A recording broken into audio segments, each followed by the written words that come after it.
Hello, everybody. This is J-Rob with my man Germ Twigs, and we're here for the world of controversy, bringing you everything that has to deal with controversy today. My man, let me tell y'all, what we have for y'all today, it's gonna be interesting. I'm gonna tell you we're a little behind as a scheduling, but we're still gonna bring these stuff up though. So, my man Germ, Yes. are you ready? I'm okay. I'm ready. Yeah. Episode 8. We are here. World of Controversy podcast. Yes, we are. Now, let me tell you. Jeez. Come on, Rob. What you gotta talk about? Man, Africa. Africa. What about it? Africa is hurting right now. Africa is bleeding right now. Mm-hmm. It is bleeding. There's so much stuff going on. Now, we're gonna, on this episode, our main focus is gonna be on Nigeria and what the SARS. That's the main thing. Other episodes, we may talk about the Congos, what's going on over there with the kids, you know, and the mining and trying to get the chips that produce our phones, our smartphones, our technology, you know, Apple, everything, you know, and how much they pay money over there. You know, we'll talk about, you know, Ethiopia and all the other stuff, Liberia, Guinea. But right now, we're just focused on Nigeria because there's so much. First of all, there's so much even in Nigeria to talk about, but we're gonna keep it limited, especially like we're not even from Nigeria ourselves, so Nope. we're not gonna go too deep. Nope. Yeah, there's some research though. Now, let's not go too far. Now we're gonna talk about Nigeria and SARS. So, SARS, as you know, is like police group over Nigeria. It's like a special tactic. Yeah, special anti-robbery squad. Yes, special anti-robbery squad. Yes, that is there to, you know, handle like robberies. Started in like the late 90s, I believe. I believe it started in the late 90s. Yeah, like the late 90s. But here's the thing though. Instead of like just handling robberies, they started like victimizing the people there though. Like the police brutality. Yep. The same thing we got here in America. We got police brutality here in America. Now, they got it over there. Right. Except they got it even worse. Well, yeah, it's bad. Extortion, just a bunch of stuff. Yeah. So, I just want to say that we're here Tuesday. This might be a little different because this is like an explanation episode. What would you have to say, Julian? For the people who don't know what SARS is, this might be a good intro to SARS. Yes. We're not going to argue, debate on this episode. You know, we learned a lot. Well, yeah, this is not one of our episodes we're going to debate, of course. This is more informal, you know. Yeah, informative. Very informative. Yes. Oh gosh, SARS. Yeah, so Nigeria had this group, SARS, which is literally like the police there. It's like a small squad in the police. It was just in their largest city, Lagos. Lagos. It just kind of, you know what I mean? It worked out in Lagos. You know, people at the time, I was reading an article of saying people had plain clothes. No one had guns a part of this police squad. And then within 10 years, it was in the entire country. Yeah. And it was, not only was it in the entire country, but it also, you know, they started amping up with the guns, you know, and they just started asking for bread, you know what I mean? Yup. Yeah. That's another thing. They started victimizing the people. First, for the asking of bread, they convict them of like a crime. Right. You know, try to make them try to call them the Yahoo boys, Mm. which is somebody that like steals or whatnot. So when they accuse them being Yahoo boys, they tell them, all right, give me like your money, like $10, $20, and that might be all that person has, and now they took their money. That's all they had. They can't even get food or whatever. Mm. So these police brutality is horrible. This is like a bully, trying to bully you and, try to falsely accuse you of something and be like, look, you gotta give me your lunch money. No, literally. Literally. And then it's like, oh, and if man, you don't, you're going to jail. Uh-huh. That's corruption. Yeah. That is corruption. That is totally corruption. I mean, this is like so much. And then like to be accused of being a criminal just because you got an iPhone or you may have some dreadlocks. Like, come on. How do African people have dreadlocks? Yeah. I think another part of it, I was just here in front of the podcast, the police do this anyway. And by the way, we live in America. We live in the United States. Some of these numbers, I don't know if you read an article or listening to stuff that maybe you go, wow, we're really blessed to be in America, because there's stuff happening over there with, they're not getting paid all like that. I heard something like an iPhone was like 3 months salary. Like you got to save up like all the money you made for 3 months to get it. And then when a cop see you with it, they like, oh, how you made all this money, and then take that joint. Like, that's messed up. That's messed up. You know what I mean? So this SARS thing, people, they're big guns, like Julian said, they're bullies. And we got to stop that. So the cats this year, this been going on for years, well over 10 years. And you know what? They're like, enough is enough. And it's really the young people I'm hearing. Yes, this is the young people movement. See, the young people are tired of being harassed. They're tired of being victimized. They're tired of, police coming up to them, calling them criminals. No, they're regular human beings. I watch videos. I watched one. It was a guy. He was like, "Look, I'm not a criminal. I'm trying to make my mom happy. I don't want to die young."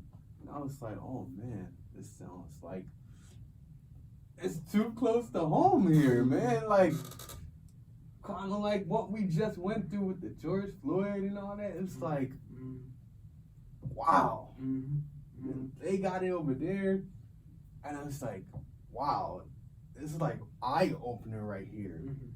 And look, these young people. See, here's the difference. Break it down. And I'm about to break down the difference from Black Lives Matter, the movement over there, to over here. Okay? Right. Break it down. Let me break it down. Because these young people over there, of Nigeria, they're not afraid to die. They're going to fight for what they believe in, and is not afraid to die. Now, the people here, we are afraid to die. Comfortable protesters there. Yeah. Virtue signaling and stuff. You just took the words out my mouth, man. Because we have so much here in America that makes you comfortable that you cannot rise up. See, they don't have much over there in Nigeria. So when you don't have much and you don't have much to live for, then you will rise up not thinking about your life, not caring about if you die. Well, dang, man. Well, not. But yeah, I hear what you're saying. But man, dang, that's almost like saying like they don't care about their life though. I mean, they care about their life, but it's like what they're gonna fight, with their life on the line. We're not fighting with the life on the line. When they put out those rubber bullets, people jetted. Dang. When they threw their rubber bullets, a lot of people jetted over here in America. So yeah, we're not ready for it. Nah. We're not ready for it. And there's so much stuff here that makes you comfortable. So much. It's so much that I can get into. And there's so many people, I know, me and you, we've done this protest stuff. This protest stuff is not new to me. It's not new to you. No, but it's not. But I remember trying to get people to protest, like, and it's the comfortable protest, pretty much a parade. You know, some protests over here are parades. Yeah. Come out for a few hours, run up here, talk, yell at a politician, and go home. People didn't even want to do that. Y'all remember that? Mm-hmm. People barely even wanted to do that. Listen, these people are getting beat up out here. And listen, it's because the cops were already beating them up. The cops were already threatening them lives. Like the George Floyd thing this year, I heard that what sparked in SARS this year with all this protest was them killing someone on camera, right? Wasn't it something like that? Like the police actually shot someone on camera. Or actually, they shot like a few people. Yeah, something like that, right? They was shooting. They was shooting like a whole bunch of people, and you know, people got tired of it. You know, people start rising up, and here's another thing though, with these young people, a lot of these SARS officers are like older people too. I didn't know that. So I was watching something and like the guy was saying like young people don't know what they're getting themselves into. And he was saying these are old warriors, right? People that fought in that Biafra war. So they know tactics that young people don't know. The Biafra War? Yeah. I don't even know that, John. The Biafra War? Is that the Nigerian Civil War, John? Yeah, that's the Nigerian Civil War. Biafra War. The Nigerian Civil War. Yeah. Wow. Episode 8, World of Controversy podcast. I'm in the studio with J. Rob. It's just us two today, coming back from a little postponed episode. We're talking about in SARS, y'all. Julian, did you read anything about oh man, it just left me. It's a Lekki Tollgate massacre. It was the Lekki Tollgate massacre where the army shot people not in herds, I don't want to dehumanize anyone, but they were protesting peacefully and the army came and shot multiple people. Then the government went on like the next day or within the next week to say that it was fake. There were no casualties there. But what was it called? Lekki Tollgate Massacre. That's what they call it? Lekki Tollgate Massacre? The Lekki Tollgate Massacre. Wow, I didn't even know that was the name of it. Yeah, so what happened was there were protesters out, and then the government says, all right, it's the morning, right? And the government says, y'all, we're going to have what's that BS rule that takes away people's rights? Everyone go in their house at a certain time. Curfew. They said they're coming curfew at like 4 p.m. They said it that morning. They're like, whoa, that's barely any time. And then they had to go back and say, all right, we're going to make it like 6, 7 p.m. All this in the same day, remind me. The protesters out there, they're like, nah, we're not going back anywhere. We're staying out here. We've got to protest. The army came and killed people. It was on camera. It was on social media. And I forget the exact numbers. That's why I was trying to look up today. The exact numbers is a little iffy, but Amnesty has a number about how many people got killed that day. Supposedly some army people even took some of the protesters' bodies to hide them, you know what I mean? Whatever. Yeah, I know what you're talking about. Oh, they hide the bodies. It's a bad joint. Did you hear about when they shoot the people when they was trying to flee? And then like the people was jumping in the like water. Dang. Just jump in the ocean. And while they was jumping in there, even the police force, they was like still shooting at them in the water. So you gotta swim, then you gotta duck like bullets. That shit was crazy. It is crazy. Man. Yeah. You know, this whole SARS thing, it started like, well, they started saying like the SARS back in 2017. Now, you know, with the whole like pandemic and everything, and everybody on social media, it's starting to get more headlines. Yup. And this is the thing about it though. It's just, man, they've been through so much over there. Being through the police brutality. Then they found, you know, they was in the stores, they found that they hoarded all them food. You saw them videos. They was hoarding food. A lot of them food went bad. And this is food that was supposed to be given to them during this pandemic. Dang. Oh, yeah. Yes, this is food from the beginning of the pandemic that I think the United Kingdom gave to them. World Bank, one of them things. United Kingdom, because they gave money for them. And you know, the difference is when they went through their lockdown, they wasn't able to go to stores like we were. See, we lucky.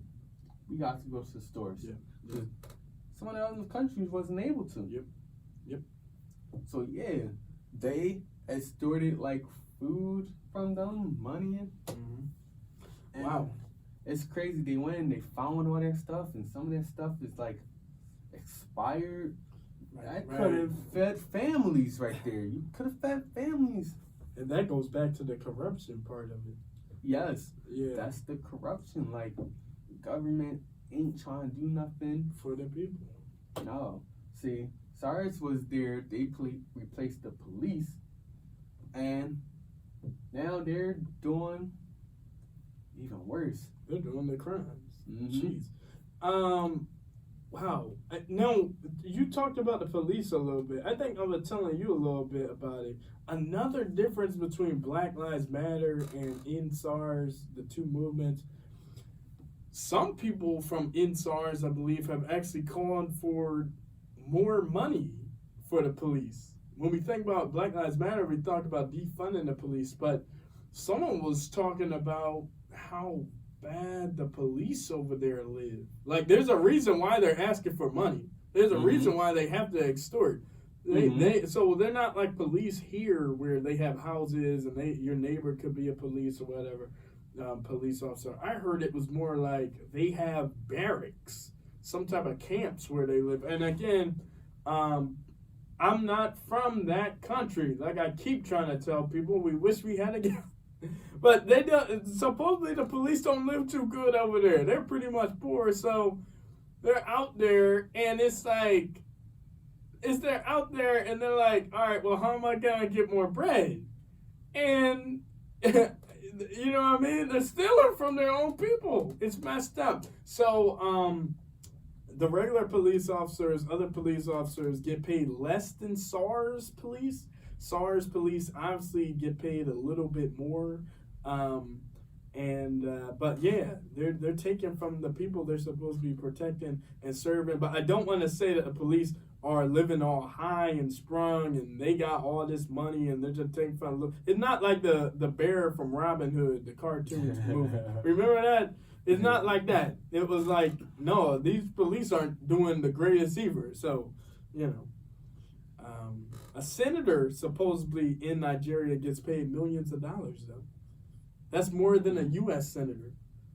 If I became an elected official in Nigeria today, I will be getting paid more than a U.S. senator.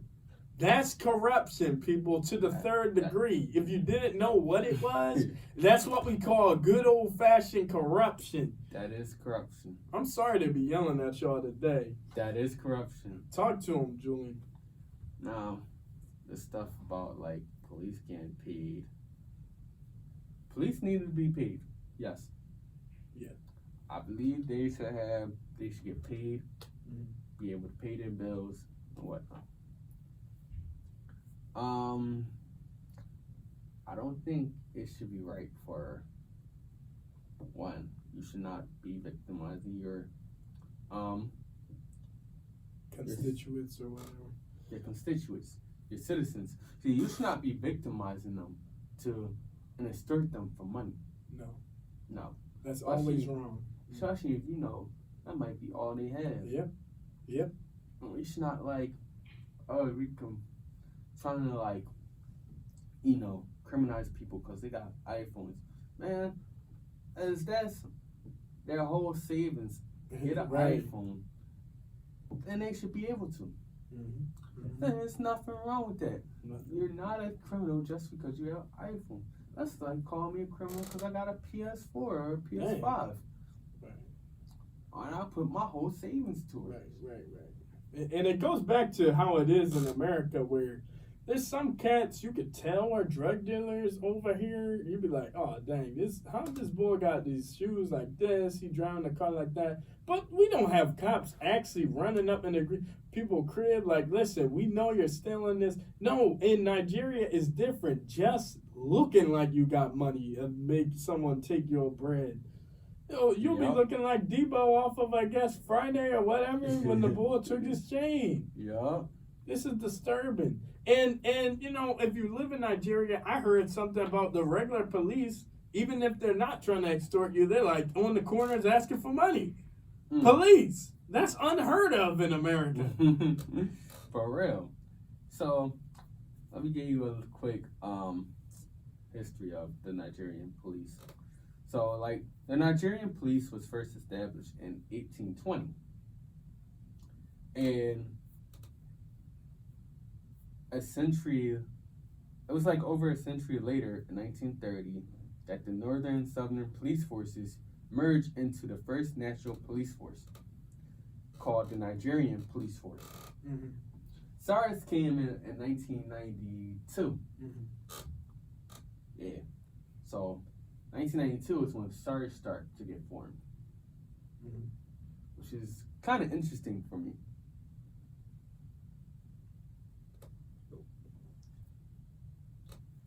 But when SARS was first created, it was first in Lagos. Yeah. They was first in Lagos, and now they're in the other states. Yeah. And they Nigeria. have guns. Yeah, and they got guns. They beating people. You see the dude that got beat with the big stick? Yeah. Oh my gosh. Don't laugh. I'm not laughing, but that one was kind of. That drawing was. That was brutal. That took me almost back to slavery when that boy pulled out the stick. That. Don't laugh. Don't laugh. I was not going to, but then you said same.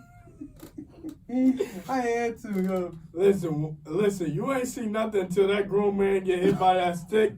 If there's one thing you need to see after this podcast, when that boy got hit by the stick, that joint hurt me. So yeah, that's no joke. Them cops should they should lose their job and worse. But they need bread. They need bread, and they need bread. Okay, so Rob, I guess I'll leave the social media part to the very end because I think you'll have some very good insight on how social media has affected our global politics. Unless you wanted to maybe hit on something now. No, we'll save that. I want all right, you got. Okay, all right, all right. What was you gonna say? No, I was gonna say that I heard something about them replacing SARS because SWAT team. Yeah, right, with SWAT. Yeah. They replaced it with SWAT, right? With a SWAT team. Well, with SWAT, I don't know if it's exactly like our SWAT team. But. Probably not like ours, but they replaced it with a SWAT team. But I've been hearing the people say it's basically the same, just renaming it. Yeah. So there is no more SARS, by the way, y'all. Hold on, don't say that. Because it's just. But it's essentially the same thing. It's essentially the same, but replacing the name.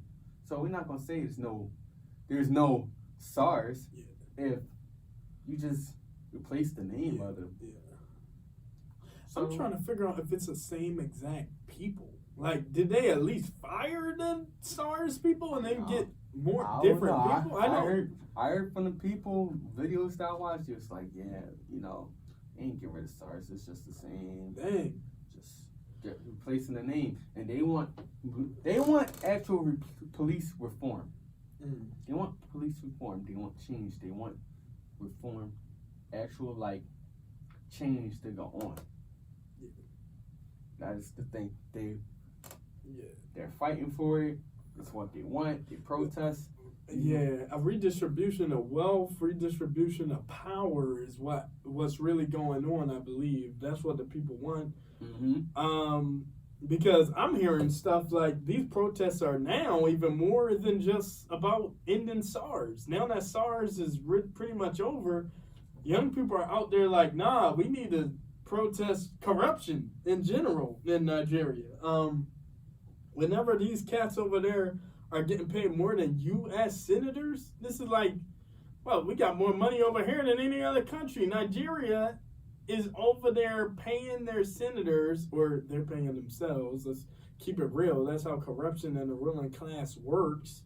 They're paying themselves. So they're getting paid, and the people are saving their money for iPhones out of a 3-month salary. I could only imagine. They tried to explain the numbers in multiple podcasts and videos I've watched, and we did the research, but it's like even hard to explain because when you do the conversion, you're like, dang, that's so messed up.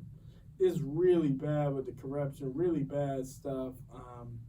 And yeah, we really need to end SARS. I'm all for it. I'm all for the young people standing up against their government, against these ruling class people over there. It's not even really racism right now. Right now, it is classism going on there. That's what it is, classism, and differentiating classes of wealth, battling. They're paying people off. I told Rob about this, and I don't know if he did. Looked it up. They paid people off to stop the protests. They paid people, in our terms, $2.50-60. Got them on a bus, shipped them down to where the protests were at, or at least gathered them up, and had Nigerians throwing rocks at Nigerian protesters like, you're fighting against, I heard someone say, they're fighting against the protest that would literally help them. They're getting paid $2.60 to disrupt a protest that is trying to help the working class Nigerian. Sound familiar? Uh-oh. I mean, don't they pay certain people to spy on certain people, groups here? Or to disrupt certain protests here? I mean, turn on people? Oh, man. Are you saying that there were some American protesters that were paid to disrupt the movement? I mean, there is like a similarity there to here. Look, isn't it like? Well, at least they're not getting paid $2.50. Oh, definitely not. I might get some homeless people down there, beat up some BLM people, but not beat up some Trump people for $2.50. Hey yo, get some homeless cats down 6'9". Hey yo, you want to beat up Trump folk down there? But no, it's really messed up, like, down there in Nigeria, man. They got paid like $3 to go fight protesters in their own state. Yeah, it's messed up. I mean, messed up, man, messed up. And it ain't even like a Republican Democratic thing. It's like their own people. It's so funny because I don't know, man. You know me. I'm just like, people can get paid off to literally do anything, and we gotta really stop that. We really gotta stop. They're throwing sticks at people in their own city. See, but here's the thing: rocks and crap. That goes to your morals. Right. Because if all you care about is getting money and not about your people, then you're going to do anything for money. Mm-hmm. If that is your main thing, money, then you're going to do anything for it. Yep. But if you want to see actual change, then you wouldn't even worry about the money, especially like $2.50. Yep. And that's what it's when we could get together and rise up. we can get together and rise up and do things, you know. But, you know, there's always somebody that's trying to cop out, you know. Yeah. There's always somebody that's trying to cop out. And there's always, I said it before, there's always a Judas in your group. Yeah, you did say that before. Judas sold out Jesus for that money. True. So you're going to have people that's going to sell you out for money. You got to know how to tell which one's the Judas in your group. And when you figure out the Judas in your group, you got to keep them close. They say keep your friends close, but keep your enemies closer. Dang. All right. Brother? All right. Yeah. So you want the social media thing that you was talking about? Yeah. Okay. Yeah, we could talk about social media, man, because I feel like you got some pretty good insights on the social media stuff. So I don't know if y'all peeped this, but the only reason, let me be very clear, the only reason we are having this podcast about SARS is because we seen it on social media. We know very little Nigerians, believe me. I know. Okay, Yeah, you ain't got a name drop, but like, I know name drop. Oh, all right, I know very man. few. Yeah, I know say, very few, but yeah, we don't know too many. But how you find out about SARS? That's through social media, man. Oh, like a lot of stuff now. You know, like I said, they've been going since 2017, but now it's just getting like the headlines. Now this is when I first heard about it. Like, yeah.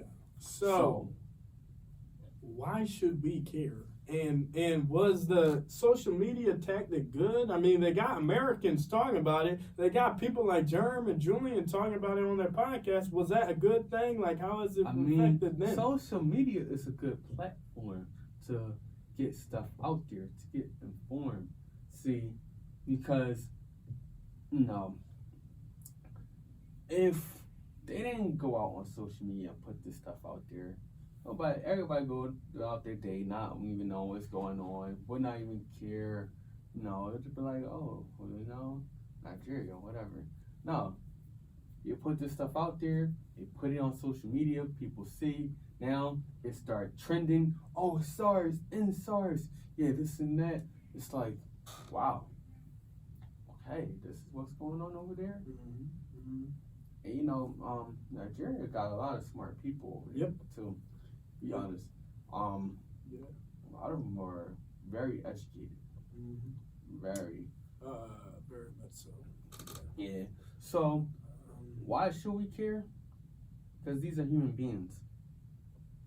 And if you care about, you know, the human race, then you should care about this. Yeah, definitely.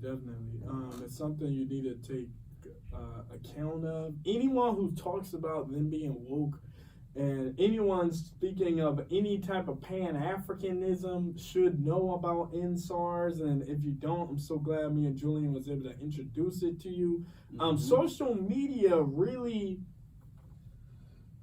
helped in another way too. I don't know if you peeped this, but the government, after that Lekki tollgate thing, I was saying, they came out and said, yo, that's fake, no one died. But it was actually social media that exposed the government. Did you peep that? Yeah. I believe there was a DJ named DJ Switch, who is a woman, or just a DJ down there or whatever, and she like, you know, she was videotaping, I believe, down there. Even the Nigerians in America seen it and was like, oh crap. And it started to get exposure, like, yo, this is happening right now. Our army is killing our people. Whether or not they said it wasn't happening, they're lying, because a lot of it was actually on camera. It was on camera. There was a picture that the government came out and said the picture was doctored up, about a protest with a bunch of people, and they were like, there wasn't that many people down there. Now that sounds like some Trump stuff too. Remember when Trump was like, yo, there was more people at my inauguration than actually y'all think, but the pictures came out. It's like, man, it was the number that we thought, So we really got to look at that kind of stuff and really think about it. The government is actually lying on what's going on between state-sanctioned killings and, I guess, extortion from their state-sanctioned police. And that's disturbing. It sounds like fascism. You know what I mean? So we really need to pay attention. Us in the United States, United Kingdom, London, wherever you are, and you think and you call yourself a woke or a revolutionary young person in general, you really need to look closer at the SARS protests. I had a really great time researching it. I kept calling Rob. I'm like, there's so much. There's so much. And when I looked it up, there was definitely so much. It's so much to scratch the surface. We're just literally giving you an introduction. This is literally like an introduction. This is like a very broad info. We're not going too deep into stuff. Like I can talk about the Biafra War and. We can talk about the inception of Nigeria because I heard that got real too. Like their very constitution pretty much got corruption written into it. So we're not even going that deep. We're literally scratching the surface. So we're scratching the surface because we can talk about Nigeria winning their independence. Right. That's what I'm saying. It's like too much. We don't even got enough time on this podcast to go into. That's why I didn't even want to talk about the other stuff from Africa. Yeah, we were gonna do a one Africa show, but that was not gonna no way. Could not, Yeah, that was not. Wow. So the social media thing, you appreciated it. What yes. What do you think we can learn from SARS, the movement, the social media tactics? What do you think we as the revolutionary or the intellectual Americans can learn from all that? Okay, so here, the social media thing, man, that's one step, right? And that was it gets people informed, it gets the information out there. That's how you gotta do it. Now, that makes it hard for government to deny stuff. Another thing. And for people like us, we gotta learn from them, man. We gotta take their will to fight, and over here in America, we're too comfortable. We got complacent in some things, man. Like we got social media that makes you, lazy. We got these technologies, phones, tablets, computers. They give us certain things that we don't need to rise up. You got some people on welfare. Social security, unemployment, which nothing wrong with that stuff, but it keeps you at a certain level. That makes you comfortable. So you wouldn't even want to rise up. See, that's what helps keep the poverty line, and just comfortable enough not to. It's stuff. They give you just enough. Just enough to be comfortable. We don't need to have you, living large and lavish, but we need enough to be comfortable. Just enough to actually make it seem like you might lose something. That's actually what it is, right? Yep. Just enough to make it seem like you might lose something. Yeah, and then we got these tablets, and then you got these game systems. Ain't nothing wrong with the game system. You can play. I like playing games too, and that stuff makes you comfortable too. Then you got YouTube and let's not even talk about these cats on pornography either. Oh man, cats on drugs. I was even about to hit on the pornography. There are cats on drugs. I was going to hit on Netflix and all that. But, but yeah, we got the pornography, and then hold on, we got people that's high on drugs. Not saying that's not happening there, but they don't have the money for it. But we got the people high on drugs. Then we got the people addicted to alcohol, and that's that stuff leads you. Yep. Yeah, I not know. to Definitely. rise up. Yeah. So all this stuff is like so much that keeps you comfortable and keep you in escapism. A certain place. This is why a lot of, especially minorities, blacks, stay at the bottom. So we need to take what they're doing and not be afraid to die. Because they're definitely not. This was a great discussion. It was. It definitely was a great discussion, man. Yes. Episode 8. Episode 8. This is wonderful. Glad to do this. Sorry guys, but we gotta end this. We'll have another episode. We'll talk about some other African countries. We'll have another episode where we'll talk about, we'll probably get back to Nigeria again. But right now, this is it. Episode 8. We're here. Goodbye.